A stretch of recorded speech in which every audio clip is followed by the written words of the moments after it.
પૂર્વ મહિલા કાર્યકર્તાના જિલ્લા પ્રમુખ સતીશ પટેલ પર ગંભીર આરોપ લાગ્યા છે। જિલ્લા ભાજપના પૂર્વ પ્રભારી ભારતી ભાણવડિયાએ ભાજપ પ્રમુખ સામે બળાપો ઠાલવ્યો। કહ્યું કે જો તમે ગોડ મધરના આશીર્વાદ હોય તો પ્રદેશ અને કેન્દ્રમાં કામ કરો, વડોદરાને તમારા આતંકથી મુક્ત કરો। લોકોને પરેશાન કરીને શું તમારું પેટ ભરાયું નથી? આ સવાલ પણ કર્યો। વધુમાં કહ્યું કે સતીશ પટેલને જિલ્લા ભાજપ પ્રમુખ તરીકે રિપીટ ન કરવા જોઈએ તેવી તેમણે વિનંતી પણ કરી। તો પૂર્વ મહિલા કાર્યકર ભારતી ભાણવડિયાના આરોપોનો સતીશ પટેલે જવાબ આપ્યો। કહ્યું કે સહકારી બેંકમાં એમનું બેસવાનું બંધ કરાવ્યું હતું એટલે મારા સામે ખોટા આરોપ કરે છે। મારા સામે ભ્રષ્ટાચારના આરોપો ખોટા। મેં 1 રૂપિયાનો પણ ભ્રષ્ટાચાર કર્યો નથી। વધુમાં કહ્યું કે હું વકીલની સલાહ લઈને તેમના સામે કાયદેસરની કાર્યવાહી કરવાનો છું। તમારું પેટ હજુ ભરાયું નથી। લોકોને હેરાન પરેશાન કરી મૂકીને લોકોને ઉપર આંતક મચાવી દઈને તમારું પેટ નથી ભરાયું। તમે કહો છો કે મારી ઉપર ગોડ મધરના આશીર્વાદ છે, એમના જોરે તમે આ પાછું ફોર્મ ભર્યું છે ને તમારે જિલ્લા પ્રમુખ બનવું છે। વળી જાવ ને હવે પાછા, અને તમને એ ગોડ મધરના આશીર્વાદ છે તો એ ગોડ મધરના આશીર્વાદથી તમે દિલ્હીમાં જ પીએમ બની જાઓ, કાં તો ગુજરાતના સીએમ બની જાઓ।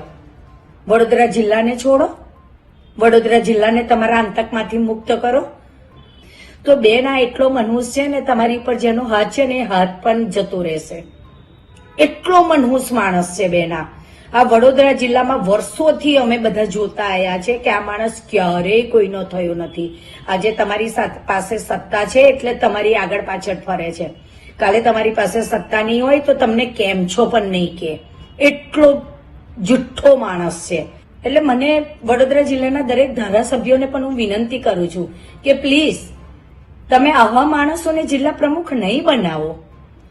એટલે આ વિરોધ કરવાનું મુખ્ય કારણ જો હોય તો એક તો પહેલા બરોડા સેન્ટ્રલ કોઓપરેટિવ બેંક, એ બેંકની અંદર પ્રમુખની ચેમ્બરમાં આખો દિવસ બેસી રહે અને બીજા ડિરેક્ટરો આવે એમને બહાર બેસવું પડે। એટલે અમે ડિરેક્ટરો શ્રીઓએ એનો વિરોધ કરીને એને બેસવા માટેનું બંધ કરવાનું અમે લિખિતમાં આપ્યું ચેરમેન શ્રીને। પહેલી વાત તો મેં ક્યારેય કોઈ પણ સંસ્થામાં 1 પણ રૂપિયાનો ભ્રષ્ટાચાર મેં કર્યો નથી। ત્યારે જ લોકો મને આટલી બધી સહકારી સંસ્થામાં લોકો ચૂંટીને મોકલતા હોય છે। એટલે અગાઉ પણ ગંધારા સુગરની અંદર 2 વખત સ્ટેચ્યુટરી ઓડિટ કર્યું અને સરકાર ઓડિટ કર્યું। એમાં 1 પણ રૂપિયાનો કોઈ ગોટાળો નીકળ્યો નથી। અગાઉ બેંકની અંદર દિનુ મામા, જીબી સોલંકી અને અમારો વિડીયો બનાવ્યો હતો અને વાયરલ કર્યો હતો, કારણ કે અમે બેંકમાં બેસવાનું બંધ કરાવ્યું। ત્યારબાદ અમારા આદરણીય CR પાટીલ વિરુદ્ધ કર્યો। ત્યાર પછી એમના પૂરા વિસ્તાર વડોદરાના અમારા આગેવાનો વિશે ખરાબ બોલ્યા, પાર્ટી વિશે ખરાબ બોલ્યા। આજે આ ફોર્મ ભરવાની વિધિ ચાલતી હોય ત્યારે અત્યારે મારી પર કર્યા।